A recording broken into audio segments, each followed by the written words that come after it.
Hey, bonjour à tous, mon nom est François Letarte et bienvenue sur ma chaîne JDR D30, une chaîne consacrée aux jeux de rôle sur table. Donc, une autre vie de rôliste et un pèlerinage rôliste. Je vais voir, là, je commence une première vidéo, ça va peut-être être un peu un fourre-tout de certains sujets. Je vais voir comment tout ça va se développer et vous visiter évidemment des endroits mythiques, des premières instances, mes premières instances rôlistes. Donc, quel est cet endroit? Ça s'appelle aujourd'hui l'école secondaire Casavant. Mais à l'époque que j'ai fréquenté cette école secondaire-là, ça s'appelait le séminaire de Saint-Hyacinthe. Écoute, c'était dans les années 80, là, j'ai fréquenté mon secondaire jusqu'en 1989, en fait. Ouais, c'est ça, jusqu'en 1989, parce que j'ai changé d'école après pour secondaire 5 pour une autre école. Séminaire de Saint-Hyacinthe, écoutez, juste faire un petit détour vers cette institution-là. Bon, la bâtisse a bien changé depuis, là, mais historiquement, c'est une bâtisse importante au Québec. Il semblerait que c'est une des premières comme écoles sérieuses au Québec. En tout cas, il formait des prêtres. C'était très, très, très réputé. C'est M. Antoine Giroir qui a fait ça. Je ne sais pas si on peut le voir. Attendez, il y a une statue d'Antoine Giroir par là-bas. La voiture. Mais c'est pas ça que je veux vous montrer. Ouais, il y a une statue là-bas. Là, mais de toute façon, c'est pas ça le sujet. C'est Antoine Giroir tranquille. On va revenir au premier plan. Donc, le séminaire de Saint-Hyacinthe, ouais, j'ai fréquenté cette école secondaire-là. Donc, si on recolle les morceaux, je vous ai raconté à la bibliothèque comment ça a commencé avec Nelson Archambault, que j'ai juste fait quelques séances, mais il a comme attisé le feu, il l'a parti. Avec mes amis dans mon sous-sol, j'ai commencé. Donc, à mon école secondaire, j'ai vite réalisé qu'il y avait un club de jeux de rôle. J'en étais pas conscient parce que j'étais en secondaire 2, en fait, quand j'ai découvert, puis tu sais, il existait avant. C'est juste que je n'étais pas au courant là, de cette activité-là. Donc, j'étais allé là. Je me souviens que c'est un certain François, un gars qui tripait ses échecs, qui renait le club. C'est ça, on n'ira pas en dedans, fait que je vais tout vous raconter ça à l'extérieur. C'est ça, il y a un fameux François qui, lui, renait le club. Écoute, un gars bien sérieux, c'est un gars en informatique bien sérieux, je me souviens. Puis le club était dans un local qui était dans la mezzanine en bas. Puis dans ce local-là, je sais pas ce qu'il y a eu là avant, mais il y avait des fresques au mur. C'était toutes des fresques de groupe rock. Il y avait comme une... Puis tu sais, faites par des étudiants un peu avant, j'imagine. Il y avait genre une fresque de Led Zeppelin, de Rush, de Genesis. Fait que c'est là que j'ai découvert plein de noms de groupes rock que je connaissais pas encore. Puis c'est ça. Puis il y avait plusieurs tables de jeux de rôle. Je me souviens que quand j'étais allé là, il y avait une gang qui se partait du Twilight 2000. Mais moi, j'ai été accueilli d'une façon très bienveillante par une gang qui se partait du Marvel Super Heroes de TSR. Je me souviens que c'était deux gars de secondaire 5. Alain, qui était meneur de jeu, puis Jeff, qui était l'autre personnage. Puis, c'est ça. Puis, il y avait moi, puis un autre gars, je pense, de secondaire 1, qu'on s'était embarqué. Écoute, ils ont été vraiment chouettes. Ils nous ont créé nos personnages. Moi, je m'étais créé un super-héros appelé Sergent Électrique, puis j'avais mis le signe d'Hydro-Québec sur mon suit. Puis j'étais super fort, j'avais comme des gros muscles. Pour ceux qui connaissent Marvel, j'avais Unearthly de force. Ouais, parce que le meneur de jeu, il acceptait que tu aies une de tes stats à 100 points. C'est ça qu'il voulait. Écoute, encore là, j'ai pas fait tant de séances que ça, hein. Sérieusement, si j'ai fait 4 séances de cette petite game-là, c'est beau. Mais quand même, je me tenais tout le temps là. Tu sais, j'avais vraiment à piqûre de me tenir dans un endroit où on parlait de jeux de rôle. Puis ils m'ont aussi donné à piqûre pour Marvel Super Heroes. Dans le fond, c'est un jeu. Je sortais de donjon, ça faisait quelques mois que je faisais du donjon. Puis là, en voyant Marvel, déjà, ça répondait à bien des besoins, parce que déjà, je regardais Donjon, il y a des affaires qui me plaisaient pas dans Donjon. Mais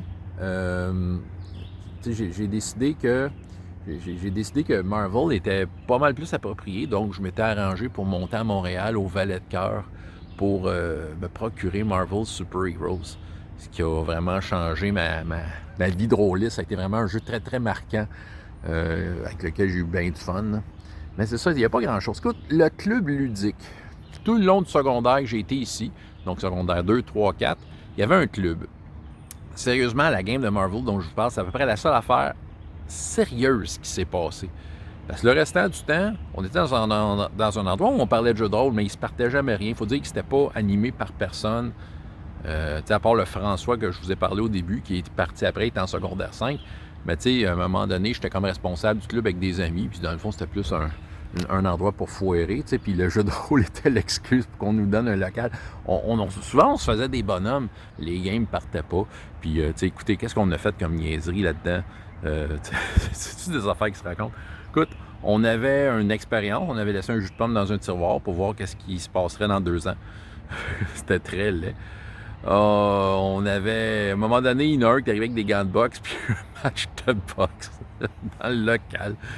C'était n'importe quoi. Tu sais, c'est ça. Dans le fond, c'était notre spot. On était tous des rôlistes qui n'étaient pas capables de s'organiser une game qui avait de l'allure. J'avais des games chez nous. Fait que tu sais, j'étais comblé à ce niveau-là. Là. Mais à l'école, c'était plus comme un endroit où je pouvais rencontrer des amis et en parler, tu sais. Ouais, puis c'était ici, au séminaire de Saint-Hyacinthe. Aujourd'hui, dans le fond, quand je vous parle de mes parties parascolaires, Chronique oubliée, Fantasy ces temps-ci, dans mes bilans jeux de rôle jeunesse, c'est ici. Je travaille ici, en fait. C'est l'école secondaire auquel je travaille. Fait que c'est toujours... Écoute, c'est très plaisant de revisiter cet endroit-là, de venir faire du jeu de rôle dans un endroit qui a été un de mes premiers endroits où j'ai fait quelques expériences de jeu de rôle, tu sais. Fait que c'est sûr que je recote. L'intérieur, veut dire, je me souviens de tout, là, même si ça fait près de 40 ans de tout ça.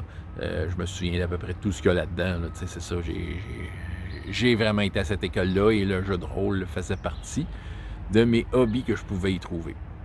Donc, le séminaire de Saint-Hyacinthe. Hey oui, je vais rajouter un train. Je vais rajouter une annexe à la présentation du séminaire. Ouais, quelque chose que j'avais le goût de vous raconter, de rajouter, que j'ai oublié. Je viens juste d'avoir un flash. Là. Donc, oui, à l'époque du séminaire, donc, j'ai eu quelques-unes de mes premières expériences, Marvel, tout ça. Aujourd'hui, ça s'appelle l'École secondaire Casavant. J'y anime du jeu de rôle depuis, je complète ma 3e année. Mais c'est ça, j'ai un flash. J'ai déjà animé du jeu de rôle là aussi. C'était dans les alentours de 2000-2001. Je pense que c'était l'année scolaire 2000-2001. Ouais. J'étais animateur jeu de rôle, ben oui, tu sais, je me suis rappelé de ça. Et à l'époque, l'école s'appelait le Collège Antoine Giroir, donc au nom du fondateur, la statue que je vous ai presque montrée. Ouais, puis écoute, comment je suis arrivé là-dedans? Plusieurs circonstances, tu sais. En fait, j'avais le désir déjà de présenter des trucs dans des maisons de jeunes, dans des écoles secondaires. J'avais même déjà animé dans des maisons de jeunes, comme bénévolement. J'avais fait quelques expériences. Puis là, j'approchais les écoles secondaires, et étant donné que j'avais déjà fréquenté cette école-là, je connaissais déjà des gens à qui je pouvais m'adresser. Il y a un certain Daniel qui dans le fond, s'occupait des loisirs, dans le fond, de l'école. Fait que je suis allé le voir, je disais, hey, je pourrais animer ça, moi, du jeu de rôle. Il expliquait ça. C'est sûr qu'à l'époque, tu sais, Donjons et Dragons, tu sais, ben, il savait c'était quoi, parce qu'il m'avait accordé un club ludique, mais là, c'est ça, de dire qu'un animateur payé, c'était un petit peu nouveau comme proposition. Ça devait être des alentours de 1997-1998 que je suis allé le voir avec cette proposition-là. C'est resté de même, mais je pense que c'est pas tombé dans l'oreille d'un sourd. Déjà, à l'époque aussi, je m'étais rentré un pied dans la place parce que j'animais des midis d'atelier de guitare. Je connaissais, le professeur de musique, Robert, avec qui je travaillais déjà avec lui. C'était comme mon patron à l'école de musique Victor, l'école privée. Là. Il y a comme plein de relations, là, mais il m'a fait rentrer comme pour animer de la guitare au Collège Antoine Giroir, pour pas que je me trompe de nom d'école par rapport à l'époque. Là. C'est ça. Donc, j'avais déjà un pied en place, j'avais déjà parlé à Daniel, et à l'époque, comment ça marchait, les élèves avaient droit à une période d'une activité de leur choix. Mais il fallait que ce soit une activité encadrée, OK? Et il y avait une gang qui voulait faire du jeu de rôle. Ils ont dit, hey, on veut ça. Fait que c'est sûr que là, Daniel, il avait ma référence, il n'y avait pas besoin de chercher bien loin. J'étais déjà connu de la place, j'étais connu de Daniel, j'étais déjà un pied dans la place, j'avais déjà comme un numéro d'employé. Il dit, hey, tu fais ça, toi, finalement, on a besoin de toi. Hey, sérieux, j'étais content. Écoute, c'était en 2 volets. J'avais des midis, puis j'avais les fameuses périodes. Les périodes, c'était intéressant parce qu'on pouvait jouer plus longtemps. C'est ça, c'était plus qu'un 45 minutes. Je pense qu'on avait un 2 heures. T'sais, on avait un 2 heures de jeu par semaine. C'est par semaine scolaire. Ça veut dire que sur une semaine de 10 jours. C'était pas par semaine. Là. C'est ça. Mais quand même, écoute, je me souviens qu'avec cette gang-là, on a joué à Donjon 3e, parce que c'était la nouvelle affaire. À Basic Role Playing, puis à Star Wars D6. Je me souviens qu'on avait fait Chasse à l'homme sur Tatooine au complet. Là. C'est ça. Fait que, on en avait du temps. Puis c'était vraiment des mordus de jeu de rôle. Star Wars puis Basic Role Playing, c'était pour leur présenter d'autres jeux que Donjon. C'est sûr qu'il y avait le gros hype Donjon 3e, que j'aimais beaucoup aussi. Mais c'est ça, tu sais, écoute, c'est vague. Mais d'après moi, là, ils faisaient leur personnage eux-mêmes à Donjon 3e. Je me souviens, je sais pas comment je coordonnais ça, là, mais je me souviens que c'était une gang qui était bien allumée, là. Ils s'étaient acheté Donjon 3e, ils connaissaient leurs affaires. T'sais, d'après moi, là, ils arrivaient avec leur personnage fait, puis je faisais juste comme vérifier si c'était correct, parfait, ton personnage peut jouer. C'est ça. Fait que tu sais, il y avait la période de 2 heures, puis sur l'heure du dîner, mais ça se poursuivait, mais là, il se greffait à ça un peu des passants. Fait que tu sais, c'était très chaotique le midi. Ça ressemble un peu à ce que je fais là, mais avec la différence où il n'y avait pas d'attachement, il n'y avait pas d'engagement nécessairement des participants. Ils venaient faire une game puis ils pouvaient ne pas revenir après. Écoute, ma plus grosse table de jeu de rôle que j'ai eu à vie, ça a été dans ce contexte-là. C'était, je pense, j'avais 14 personnes autour de la table. Clairement, tout le monde s'éclatait. En tout cas, une gang qui sont pas revenus. Ça devait être très confus pour certains qui faisaient juste passer là puis voir qu'est-ce qui se passait là, puis qui sont aperçus que oups, c'est peut-être un peu plus crunchy. Mais tu sais, c'était pas à 14, c'est zéro optimal. Là. Ouais. Mais c'est ça, oui. Écoute, mon premier contrat d'animateur en école secondaire payant, ça a été encore une fois dans cette bâtisse-là. J'étais super fier de ça. Puis, c'est ça. Puis, tu sais, dans le fond, c'est ça. Je connaissais quelqu'un, j'avais les pieds là à cause de la musique. Tiens, tu fais aussi du jeu de rôle faisant. Puis c'est drôle parce que présentement, ce que je fais là, c'est arrivé exactement de la même façon. Je connaissais quelqu'un, j'avais les pieds là à cause de la musique. Ah, tiens, tu fais du jeu de rôle, tu pourrais-tu en faire? C'était exactement dans le même ordre. Mais là, c'est ça, c'est la 3e année que je complète. Je m'attends à faire une 4e. Tu sais, je peux pas rien déclarer tant qu'officiellement, j'ai pas de contrat de signé, là. Mais à la date, ça fait 3 ans que ça va bien, fait que je vais y retourner.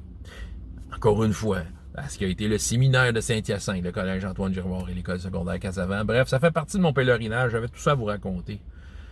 Donc, c'est ça.